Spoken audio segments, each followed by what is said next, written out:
Hello everyone, मैं हूं advocate Rahul Mishra और आज की वीडियो में हम लोग ये समझने की कोशिश करेंगे कि झूठे मुकदमे लिखाने वाली महिलाओं का जो कॉन्फिडेंस लेवल है वो कहीं ना कहीं पुलिस बहुत तेजी से बढ़ा रही है। क्योंकि पुलिस को न जाने क्या 376 की एफआईआर लिख के मिल जाता है। झूठी एफआईआर भी प्राइमा फेसाई देख के किसी को भी लगेगा कि ये मैटर झूठा है, फिर भी पुलिस 376 जैसे संगीन मामलों में एफआईआर लिख लेती है। एक ऐसा ही मामला है जिसमें 498A के साथ 376 लगा देवर के ऊपर पहले, उसके बाद 376D लगा चचिया ससुर और देवर के ऊपर ही।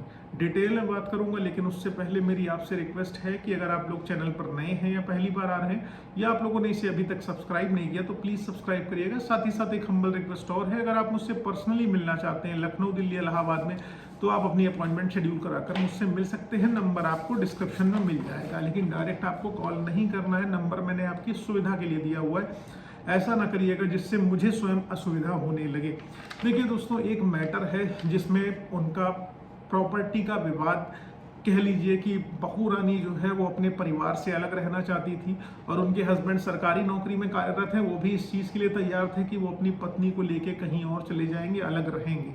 लेकिन पत्नी का कहना था कि उनको एक मकान खरीद के आप दीजिए, तभी वो आपके साथ रहेंगी, वरना जो है आपको और आपके पूरे परिवार को झूठे मुकदमों में फंसा देंगी।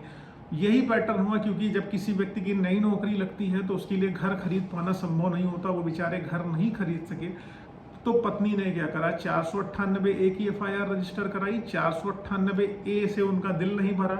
498A में किसी को घर में कुछ नहीं हुआ, किसी की गिरफ्तारी नहीं हुई, सब लोग आराम से रह रहे थे, कोई दिक्कत नहीं हुई। तो उनको सुकून नहीं मिला, तो उन्होंने एक नया पैतरा अपना लिया। पैतरा क्या था कि उन्होंने अपने देवर के ऊपर, जो भाई समान देवर था, जिसने उनकी बेहद सेवा करी, जिसने उनका बहुत ध्यान रखा, जिसने उनकी हर ज़रूरत पूरी करने की कोशिश करी एज अ ब्रदर, जो मेरे क्लाइंट ने मुझे बताया। अब भाभी जी ने क्या करा, देवर के ऊपर जो है 376 के एलिगेशन लगा दिए कि देवर जी ने हमारे साथ शारीरिक संबंध बनाए, जबरन मेरे साथ शारीरिक संबंध बनाए। देवर पे एलिगेशन सिर्फ इसलिए लगाया गया क्योंकि उस लड़के का कई सरकारी नौकरियों में सिलेक्शन हो गया, कॉल लेटर्स उसके पास रखे रहे, ज्वाइनिंग बेचारा नहीं कर पाया। उसी एफआईआर की वजह से उसकी अरेस्ट हो गई, वो जेल चला गया। कि पुलिस वाले आंख बंद करके, क्योंकि उनको कोई काम नहीं करना है, अकल घुटनों में होती है, पढ़े लिखे होते नहीं है, और आईपीसी सीआरपीसी एविडेंस उनको कुछ भी नहीं पता है। उनको सिर्फ इतना पता है कि एफआईआर लिख देनी है और अपना पीछा छुड़ा देना है। क्योंकि महिलाएं क्या करती हैं, एफआईआर अगर आप नहीं लिखते हैं आप उनकी एक कंप्लेंट नहीं रजिस्टर करते हैं तो थाने पे तांडव करने लगती हैं। वो कहती हैं दरोगा अपने ऊपर मिट्टी का तेल डाल के हम खुद को फूंक लेंगे और मीडिया बुला लेंगे। तो दरोगा जी मीडियाबाजी से बचने के लिए तुरंत एफआईआर लिख लेते हैं 376 में।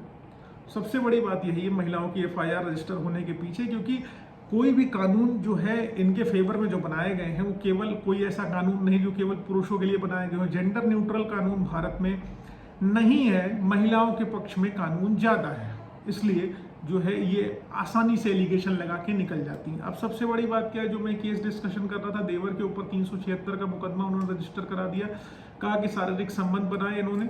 अब आप समझ लीजिए कि एक देवर के लिए अपने भाभी के साथ शारीरिक संबंध बनाना क्या प्रैक्टिकली पॉसिबल है या नहीं है। बल्कि देवर जी की लोकेशन एक मॉल में थी, लखनऊ के एक मॉल में थी। उस मॉल में वो थे, मूवी का टिकट था उनके पास, सारी चीज़ें उन्होंने पुलिस को दी, लेकिन पुलिस ने उनके किसी एविडेंस को नहीं समझा, नहीं सुना और उनको उठा के गिरफ्तार करके जेल भेज दिया। अब यहाँ पर मैडम जी रुकी नहीं, गिरफ्तारी कर गई, देवर जी जेल चले गए, नौकरी चली गई, सारे प्रोस्पेक्ट्स उस बेचारे लड़के के खत्म हो गए। यहाँ पर इनको चैन नहीं मिला। जिन परिवार के सदस्यों ने, जिन पटीदारों ने, जिन लोगों ने इन महिला की मदद करने की कोशिश करी, इन लोगों की मदद करने की कोशिश करी महिला के विरोध में जाके, क्योंकि परिवार सीधा था, महिला ने उस व्यक्ति के ऊपर एफआईआर लिखाई। अब उसने अपने चचिया ससुर के ऊपर, जब देवर जी जेल से छूट के आए, चचिया ससुर के ऊपर 376 का मुकदमा दर्ज कराया और देवर के ऊपर अगेन 376 का मुकदमा दर्ज कराया, यानी 376D का मुकदमा उसने चचिया ससुर और देवर के ऊपर अपने रजिस्टर करा दिया। अब आप एक चीज़ अच्छी तरीके से समझ लीजिए, सोच लीजिए कि क्या ये प्रैक्टिकली संभव है कि चाचा के साथ मिलकर भतीजा किसी महिला का बलात्कार करेगा, यानी कि अपनी ही भाभी का, और एक ससुर अपनी बहू का ही बलात्कार करेगा। क्या ये प्रैक्टिकली संभव है? ये असंभव है। लेकिन उस मूर्ख दरोगा के लिए मैं कहूँगा कि उसको इतनी अकल नहीं थी, सेंस नहीं था कि उसने ऐसी एफआईआर रजिस्टर करी और विवेचना के दौरान भी उसने इनके किसी सबूत को अपनी केस डायरी का पार्ट नहीं बनाया और चार्जशीटेड कर दिया। अब इस लड़के की गलती ये रही कि जेल ये इसलिए चला गया क्योंकि ये इमीडिएटली एफआईआर क्वेश्चनिंग में नहीं आया, पुलिस स्टेशन उनके फ़ोन करने पे चला गया। अगर ये पुलिस स्टेशन नहीं गया होता, इमीडिएटली एफआईआर क्वेश्चनिंग में आता, तो पक्का पक्का इसकी एफआईआर पर स्टे हो जाता, अरेस्ट पर स्टे हो जाता, गिरफ्तारी इनकी नहीं होती, क्योंकि ये मैट्रिमोनियल नेचर का मैटर था। इसमें शायद कोर्ट मीडिएशन रेफर कर देती और चीज़ें सुलझ जाती, लेकिन इन्होंने समझा नहीं, ये एफआईआर क्वेश्चनिंग में इनिशियल स्टेज पे नहीं आई। अब चार्जशीट आ गई है इनकी, अब हम लोग फर्दर चार्जशीट दोनों केसेस की चैलेंज करेंगे, देखेंगे आगे उसमें माननीय न्यायालय क्या करता है। और मुझे उम्मीद है कि कोर्ट से डेफिनेटली इनको रिलीफ मिलने वाली है। पुलिस को तो अकल नहीं, लेकिन हमारे माननीय न्यायाधीशगण जो बैठे हैं उनका विवेक बहुत तेज है, वो इस चीज़ को समझने में सक्षम है कि कौन सी एफआईआर मैलाफाइड इंटेंशन के तहत किस तरीके से लिखाई गई। अब दोनों मैंने एस्पेक्ट बता दिए कि 498A के साथ 376 लगाया पहले, फिर 376D की नई एफआईआर लिखा दी। मतलब एक ही महिला का बलात्कार बार बार हो रहा है, लेकिन वो मेडिकल कराने से मना कर दे रही है। जिन अभियुक्तों का नाम लिया जा रहा है वो अभियुक्त दूसरी लोकेशन में है, लेकिन पुलिस उनकी CDR नहीं निकाल रही है, उनके सेवरल एप्लीकेशंस देने के बाद भी।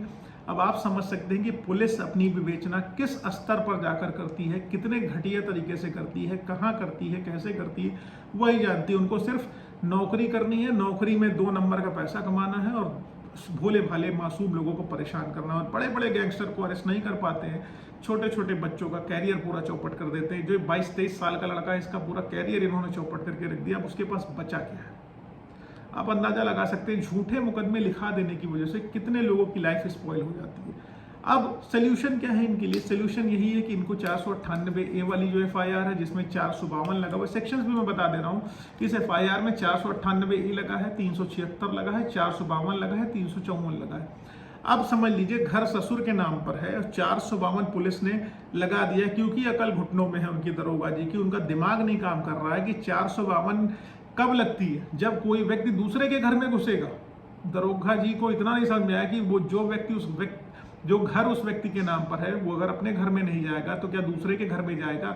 आपने 452 लगा दिया और इन लोगों को बार कर दिया, इन लोगों को डरा धमका दिया कि तुम लोग अगर वहां जाओगे तो नया मुकदमा लिख देंगे। और ये बेचारे घर परिवार पर पूरा लड़का समाज जो है, लड़का उसका परिवार वाले दूसरी जगह पर रहने पर विवश है और इस महिला ने पूरे घर पर कब्जा करके रखा हुआ है। आप अंदाजा लगा सकते हैं इस लेवल पर चीजें चल रही है। हमने सीनियर सिटीजन में केस डाल रखा है कि इनके घर से इवेक्शन हो, ये घर से बाहर निकाली जाए। और दूसरी चीज क्या है कि अब 482 में हम लोग आ रहे हैं इस मैटर को क्वेश कराने के लिए। और क्वेशेबल है ये मुकदमा, क्योंकि ये प्रैक्टिकली संभव नहीं है कि कोई व्यक्ति अपनी भाभी का अपने चाचा के साथ मिलकर बलात्कार कर देगा।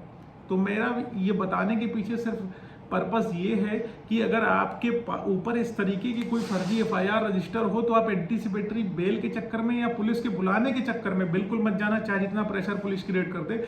आपका अधिकार है कि आप अरेस्टिंग से बचें और अरेस्टिंग से बचने के लिए किसी हद तक चले जाए, ठीक है। तो अरेस्टिंग से बचने के लिए लीगल तरीके जो है, सबसे बेहतर तरीका जो मैं आप लोगों को बताता हूँ एफआईआर क्वेश्चनिंग है, उसका इस्तेमाल करिए। अगर उसमें एफआईआर क्वेश्चनिंग में आप आएंगे तो आपकी प्रोटेक्शन हो जाएगी। और माननीय न्यायालय में अगर आप हाई कोर्ट में अपनी बात रखेंगे, नीचे की कोर्टों का मैं नहीं कह रहा हूँ, हाई कोर्ट में चीज़ें जुडिशियल माइंड लगा के जजेस सुनते हैं, समझते हैं और आपको रिलीफ देते हैं। अगर आप रिलीफ देने लायक होंगे, लेने लायक होंगे, तो आपको पक्का पक्का उसमें रिलीफ मिल जाएगी। थैंक यू सो मच, आपने वीडियो देखा। आगे उम्मीद है शेयर भी करेंगे, सब्सक्राइब भी करेंगे और लाइक भी करेंगे।